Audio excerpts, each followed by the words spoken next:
l'immensité de ta grandeur. Père éternel, nous te rendons grâce. Merci Seigneur pour ce nouveau jour que tu nous donnes de contempler. Reçois toute la gloire éternelle pour ce samedi 12 octobre 2024, où tu nous rassembles en ce lieu pour davantage, éternel, écouter ton conseil dans ta sagesse, Seigneur, portée par ton esprit. Éternel, nous sommes rassemblés ici pour davantage connaître ta volonté en ce qui concerne la vie des célibataires, telle que toi tu l'as pensé, telle que tu le révèles dans ta parole.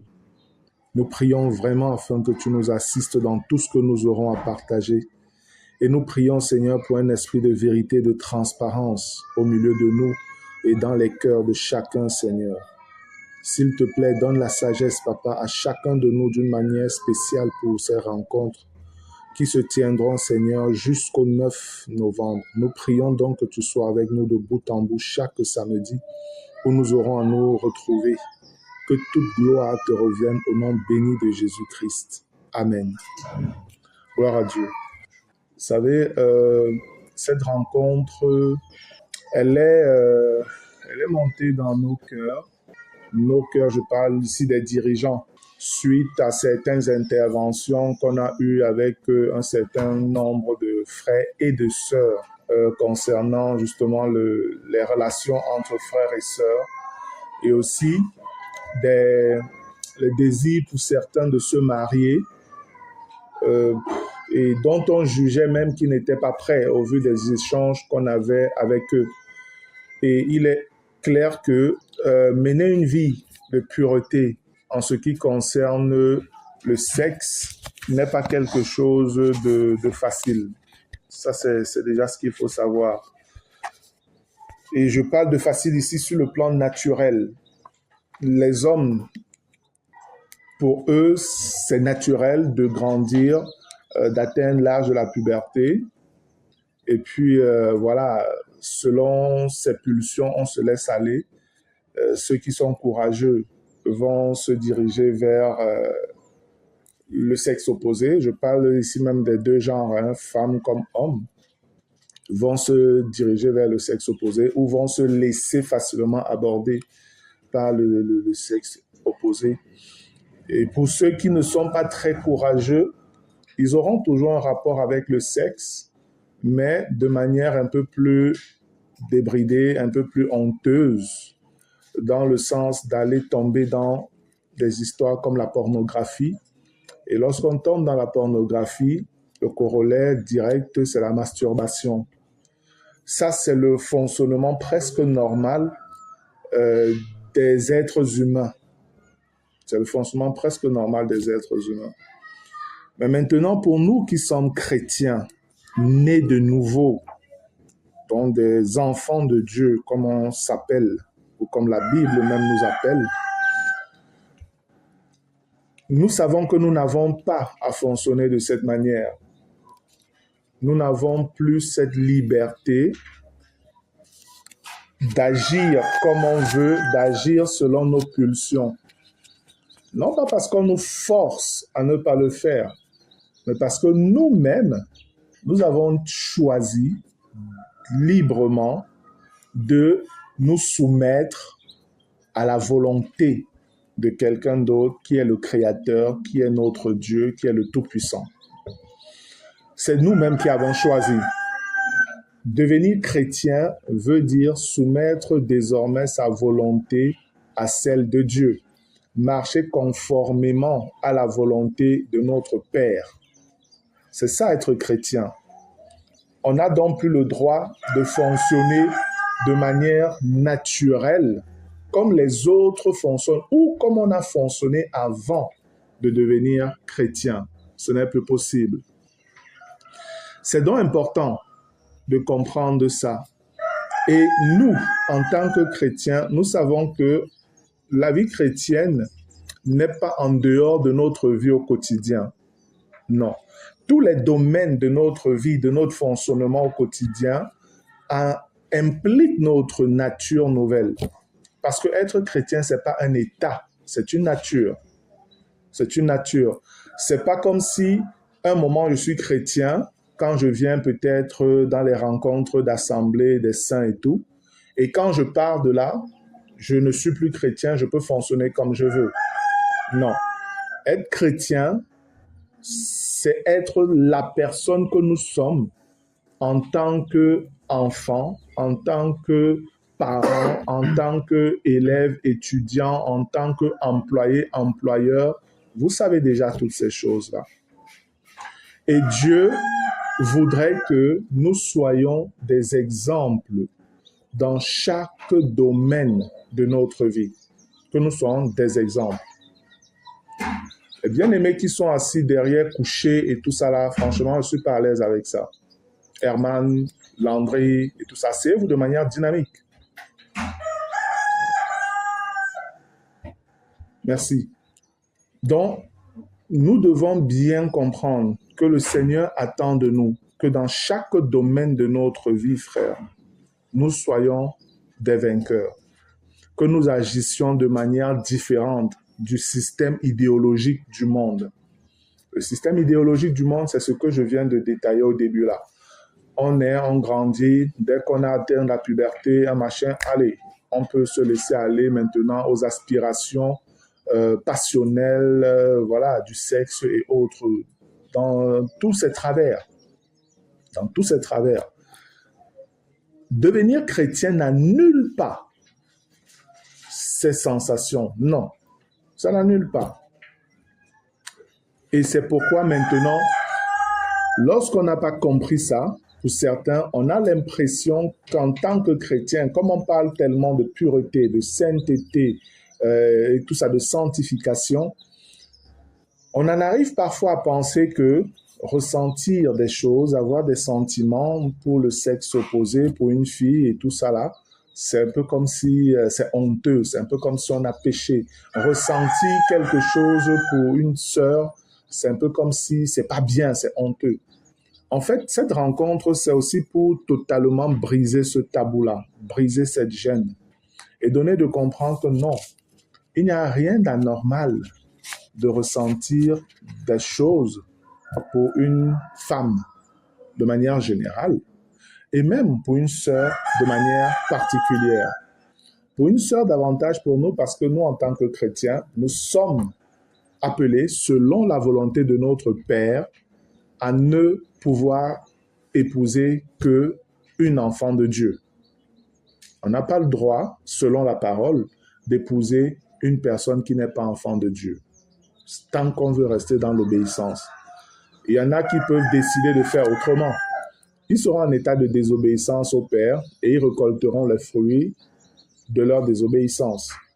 Mais pour ceux-là qui veulent réellement marcher conformément à la volonté du Père, ils doivent savoir comment fonctionner.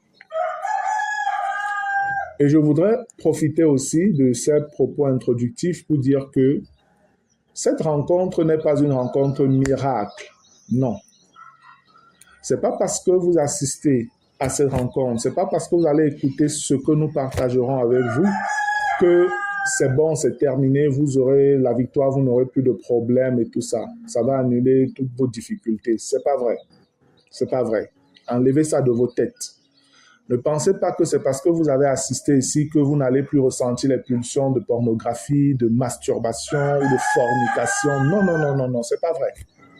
Cette rencontre est pour vous dire simplement que voici qui vous êtes et dans cette position que vous avez en tant qu'enfant de Dieu, ça n'empêche pas que vous ressentez les mêmes choses que les gens du monde, mais seulement dans votre nature nouvelle, voici comment vous pouvez gérer la chose afin de ne pas vous comporter comme eux. Ça, c'est possible. Ça, c'est possible. Donc, vous aurez toujours les mêmes tentations. Vous aurez toujours ces choses-là. Mais plus vous allez comprendre comment ça fonctionne, et c'est le but de ces rencontres aussi, vous dévoilez comment les choses fonctionnent et vous révélez la pensée de Dieu sur ces choses, tout en apportant les solutions de Dieu à comment gérer ses passions, pulsions et autres. Si vous le faites normalement, alors vous pourrez vivre une vie chrétienne heureuse, épanouie, victorieuse, équilibrée. Voilà réellement le but de cette rencontre-ci. Dans ce que nous avons écrit, but de la rencontre, c'est échanger avec les frères et sœurs afin de les équiper pour une bonne marche spirituelle, par une vie équilibrée dans leur rapport avec le sexe. Donc ça, c'est toi personnellement avec le sexe. Ce qui veut dire comment tu réagis face au désir de masturbation ou de pornographie, de toute autre forme de voyeurisme personnel, et aussi des rapports sains avec le sexe opposé. Quel est ton comportement vis-à-vis des femmes et aussi des sœurs de manière particulière? Voilà le but de notre rencontre. Je veux relever ici qu'il n'est pas question de vous dire comment vous devez aborder les sœurs, comment vous devez faire vos avances aux sœurs, comment vous devez aller voir les familles, comment vous... Non, ça n'a rien à voir. C'est pas l'objectif. C'est absolument pas l'objectif. Ce n'est pas comment vous dire, comment vous préparer au mariage. Ce n'est pas ça. Ce n'est pas ça l'objectif. En réalité, l'objectif de cette rencontre, c'est de vous dire comment vous pouvez rester célibataire même toute votre vie et servir Dieu. Donc, c'est peut-être tout le contraire de ce que vous pensiez. C'est que vous compreniez qu'il est possible de servir Dieu en tant que célibataire sans se marier et vivre une vie de pureté et de sainteté. C'est possible. Les chrétiens ont eu l'habitude de faire des séminaires, comment trouver la femme, comment trouver le mari, comment ceci, comment cela. Moi, je n'ai jamais suivi un séminaire sur comment vivre une vie de célibataire pour glorifier Dieu tout le temps. J'ai presque jamais entendu ou lu ça quelque part. Alors que le Seigneur, concernant le célibat, il nous dit que c'est la chose la meilleure. Dieu nous dit que c'est la chose la meilleure. Et nous sommes là pour parler des choses excellentes du Seigneur, les choses les meilleures pour Dieu, les choses les meilleures pour le Seigneur. Pour dire que, une fois de plus, cette rencontre, chers frères et sœurs, chers frères, vous savez que les sœurs sont de l'autre côté à Ibanda. Elles aussi, elles sont en réunion avec d'autres grandes sœurs de ce côté-là. Ici, on n'a que les frères. Donc, vous savez, frères, si vous n'avez pas un désir ardent de grandir avec le Seigneur, de le servir de manière fidèle et de manière pure, si vous n'avez pas un instinct profond d'objectif spirituel avec le Seigneur, alors cette rencontre-ci ne vous servira à rien. Écoutez très bien ce que je suis en train de dire. Je vous le dis déjà. Si toi, ton objectif n'est pas de mener une vie de véritable guerrier, de serviteur de Dieu, de quelqu'un qui aspire à être un vrai homme de Dieu, serviteur de Dieu bouillant, demain. En fait, tout ce qu'on va dire ici, ça ne va pas t'aider. Parce que tu écouteras, mais parce que tu n'as aucune ambition avec Dieu, tu iras toujours fonctionner comme tu as l'habitude de fonctionner.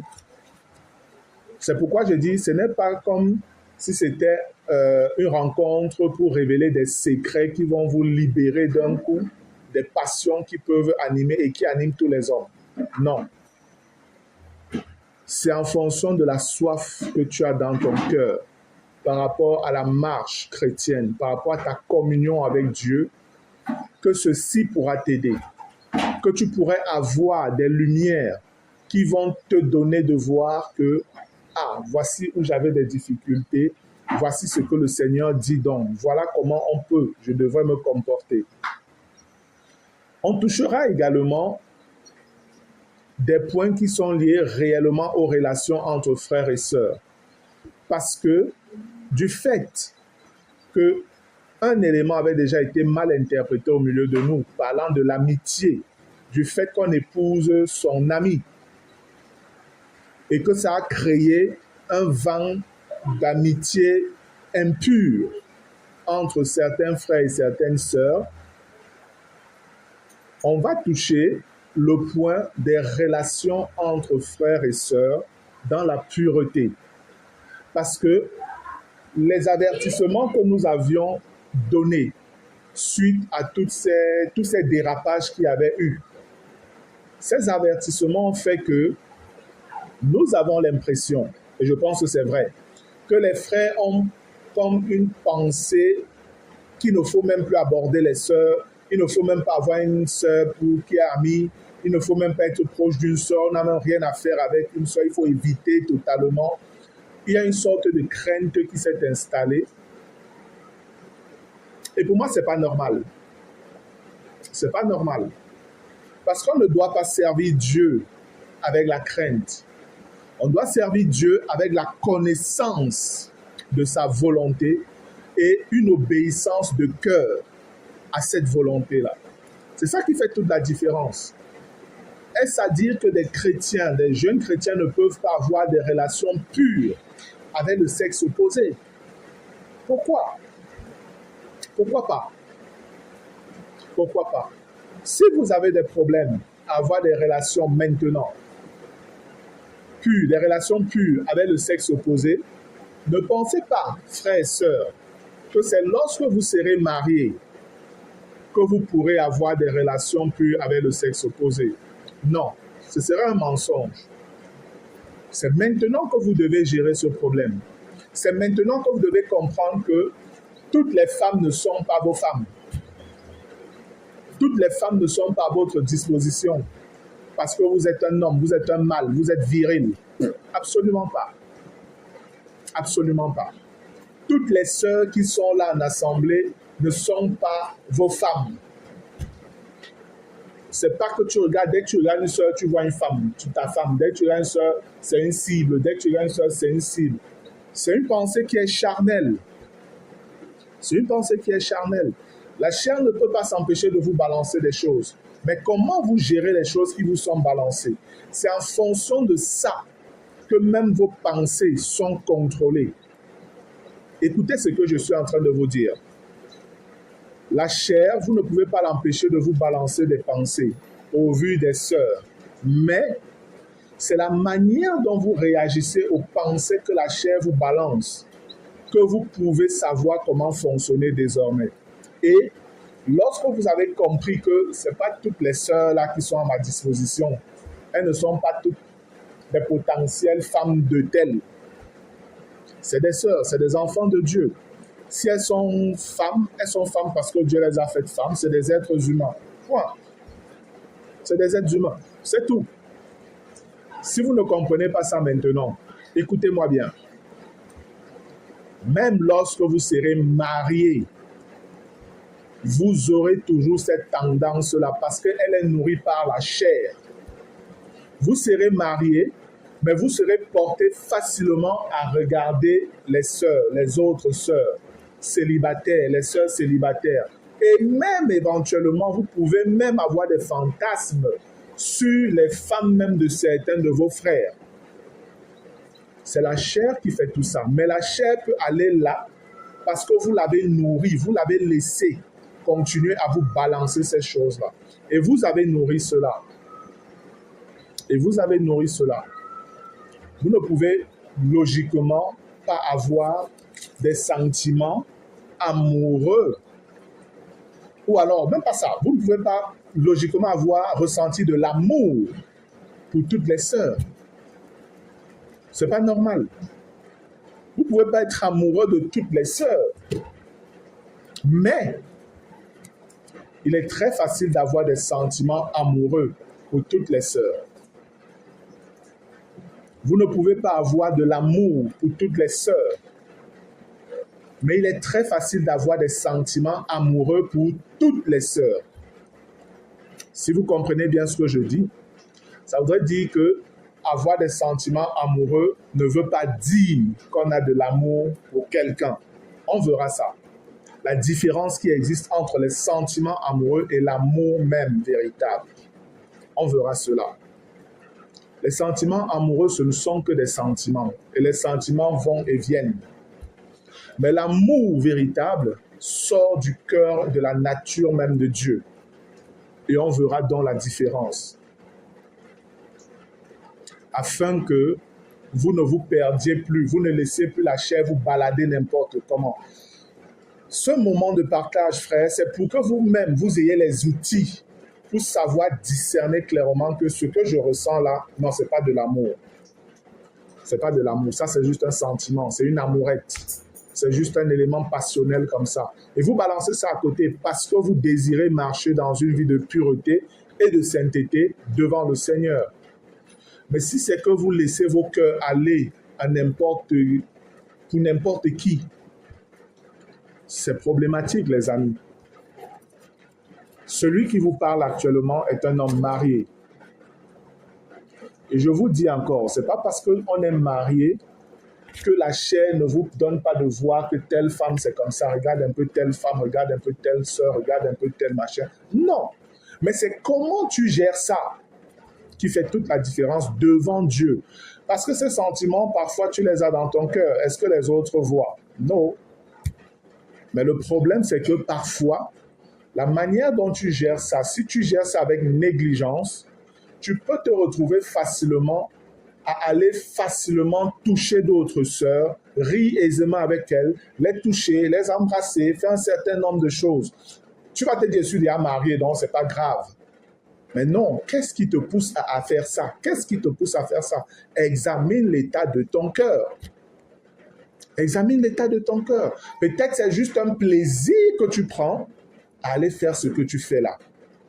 Et c'est donc ainsi que parfois, dans les rapports entre frères et sœurs, on peut avoir, oui, des affinités comme ça, bénignes, mais on peut aussi avoir des tendances à aller vers certaines sœurs bien choisies, les mêmes. On va sur celle aujourd'hui, demain celle-là, les mêmes toujours. D'autres, on ne les voit pas du tout, peut-être parce qu'elles ne nous intéressent pas. Mais les autres, on peut rire, on peut faire ci, on peut faire ça, on peut faire ça. Quelles sont tes motivations? Quelles sont tes motivations? Voilà, frère, un peu en forme d'introduction, ce que nous allons partager. J'espère que, tel que présenté là, ça ne va pas décourager certains ou énerver certains parce qu'ils espéraient peut-être qu'on va leur dire comment parler à une sœur, comment aller vers une sœur, comment faire les cadeaux, comment machin. Non, c'est pas ça le but. Peut-être on pourrait frôler ça, peut-être, mais c'est pas ça le but. Je le dis pour que on ne se perde pas en conjecture, même dans des questions, il va comme ça, vaseuses comme ça, non. Restons concentrés, les gars. Restons concentrés et allons vers l'essentiel. Vous êtes des célibataires. Je sais, il y en a là qui aspirent à se marier. Oui, je le sais. Il y en a qui aspirent à se marier. Pour dire vrai, je ne connais même pas un qui ne veut pas se marier. Mais il est bon de faire les choses de la bonne manière. Amen. Il est bon de faire les choses de la bonne manière. Sinon, dès le premier regard, tu peux croire que tu es amoureux, alors que ce n'est pas ça. Tu peux regarder celle-ci, tu penses que non, c'est celle-ci que j'attendais, alors que ce n'est pas ça. Et c'est des situations qui créent parfois beaucoup de blessures dans les cœurs. Je connais difficilement les cas aussi dur à gérer dans l'Église que les situations liées aux relations amoureuses. Je ne sais pas s'il y a autant de difficultés sur d'autres problèmes que ça. Des choses qui sont liées au sexe. Et on verra pourquoi c'est comme ça aussi. Pourquoi c'est les cas qui sont parfois les plus durs. Et on verra que c'est quelque chose de naturel. C'est quelque chose de naturel. Nous devons donc bien prendre conscience de cette réalité-là et ne pas paniquer. Non, avoir de l'assurance en comptant sur le Seigneur. En comptant sur le Seigneur. C'est seulement comme ça que vous pourrez avoir la victoire, les amis. Amen. Bien. Nous avons établi un programme sur 3 grands points. Et 3 grands points qui sont censés s'examiner sur chaque samedi un point.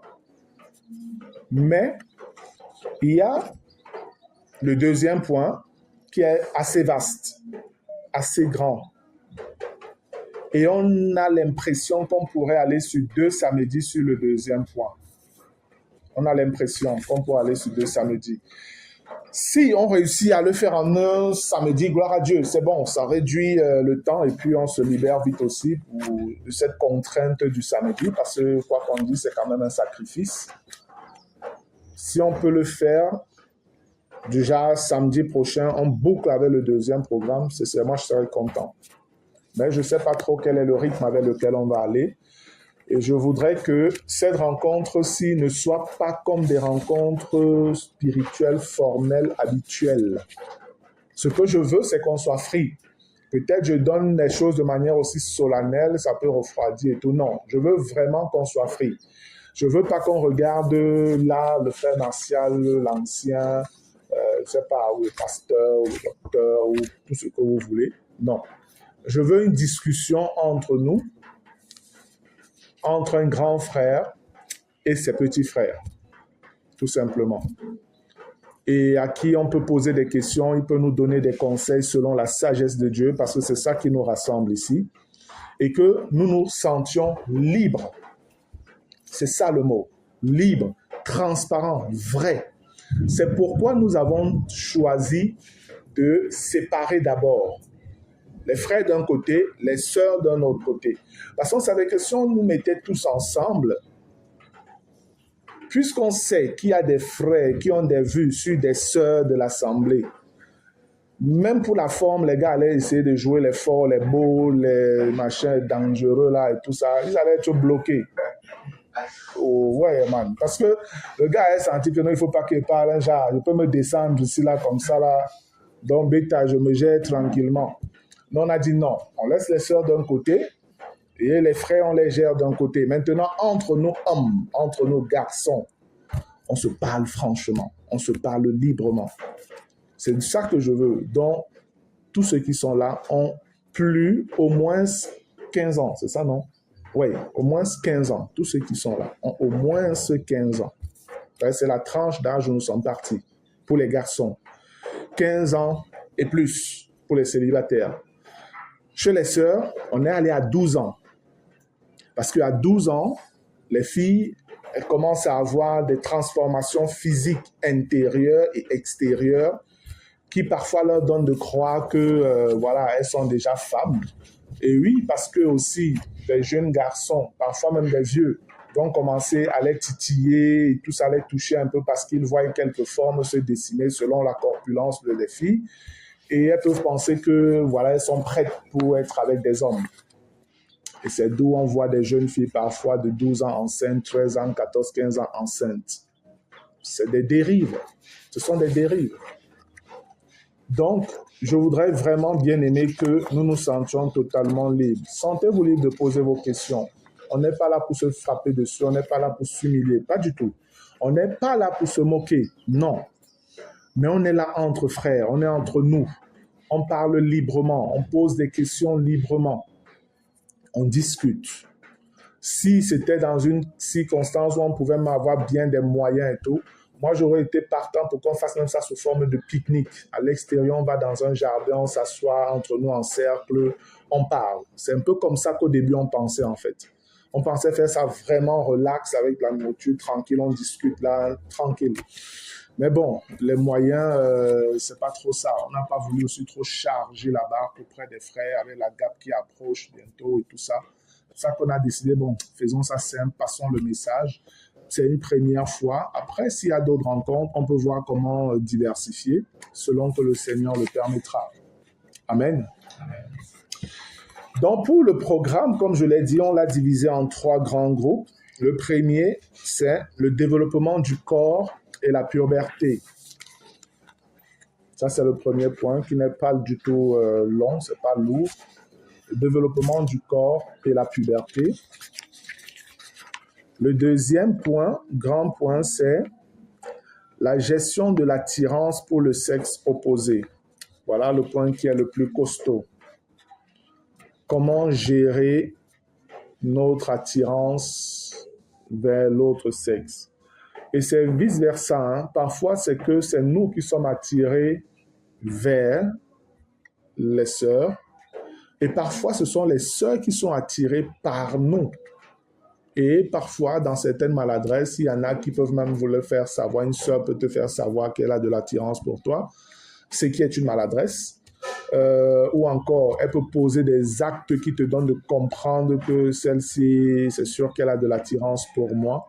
Comment gérer ça dans les deux cas? Quand peut-être c'est toi qui as de l'attirance pour elle, ou alors quand tu sens que c'est elle qui a de l'attirance pour toi. Il faut savoir comment gérer cela. On verra donc ça avec tout ce qui est lié à lien avec l'attirance, les sentiments amoureux, voilà, et puis les émotions, l'amour véritable maintenant. On verra tout ça. On parlera aussi des pulsions sexuelles, comment gérer les pulsions sexuelles et autres, toujours à la lumière de la parole. Et le dernier point, le troisième, la gestion des rapports entre frères et sœurs et la gestion du célibat. La gestion des rapports entre frères et sœurs, c'est, comme je l'ai dit au début, comment avoir même une amie, une sœur qui est une amie, une sœur qu'on peut côtoyer, voilà, sans gros problème. Voilà, il y a parfois des frères qui font des sorties, qui se retrouvent pour aller manger, pour aller faire ci, pour aller faire ça. J'ai souvent posé les questions 1 à 2 fois comme ça pour voir un peu la tendance. Et c'est toujours garçon, garçon, garçon, garçon. Et c'est tout ça qui me frappait. Je me disais, mais pourquoi ils sortent seulement entre eux, les garçons? Qu'est-ce qui empêche qu'ils n'invitent peut-être quelques sœurs? Donc, ils n'ont aucun rapport avec les sœurs, là, rien du tout. Avec qui ils peuvent sortir, que voilà, c'est nos sœurs, c'est nos amis et tout ça. On peut sortir un peu, jouer ensemble, blaguer, rire, se taquiner et tout ça. Qu'est-ce qui empêche? Je me suis dit, oui, peut-être c'est la crainte de, voilà, qu'est-ce que peut-être les grands frères vont dire, qu'est-ce que les dirigeants vont dire, qu'est-ce qu'on peut penser et tout ça. Non. Lorsque la chose est faite de manière charnelle, on a peur. On a peur. Mais si la chose est faite dans la pensée de Dieu, avec le respect de l'autre, alors on peut le faire. Et oui, je veux reconnaître que parfois c'est lors de ces sorties, lors de ces moments entre frères et sœurs, que quelque chose peut naître dans le cœur entre un bien-aimé et une bien-aimée. Ce n'est pas péché. Ce n'est pas péché. Le problème, c'est comment on gère ça. C'est comment on gère ça. Et c'est ici qu'il est donc important de pouvoir savoir se rapprocher des frères. Il y a un point qui est réservé à la communication. On va le voir, je crois, c'est même aujourd'hui. Oui, c'est aujourd'hui. Avec qui communiquer quand on a tel sentiment déjà dans le cœur. Qu'est-ce qu'on fait? Comment on gère? Est-ce que j'essaie de gérer ça tout seul parce que j'ai honte d'en parler et tout? Non, tu n'as pas à avoir honte. C'est normal. C'est un peu comme tout autre péché, je ne sais pas, ou toute autre difficulté que tu peux avoir et tu as besoin d'un conseil. Je ne sais pas, tu viens voir un frère pour demander, frère, voilà, j'ai tel... C'est la même chose que mon frère, depuis je ressens telle chose ou telle soeur et tout ça, j'aimerais avoir quelques conseils là-dessus. Ici, ce que nous ferons, ce que nous allons faire, bro, c'est pour un temps soit peu limiter vos frustrations, limiter vos interrogations, de manière à ce que vous-même, vous puissiez être à même de gérer parfois cela. Mais si même, malgré ça, vous sentez que c'est chaud, c'est fort, il faut que je parle avec le grand frère, fallait que Martial, Rigobert, ou je ne sais pas trop qui d'autre. Oui, tu vas voir le frère, tu parles avec lui.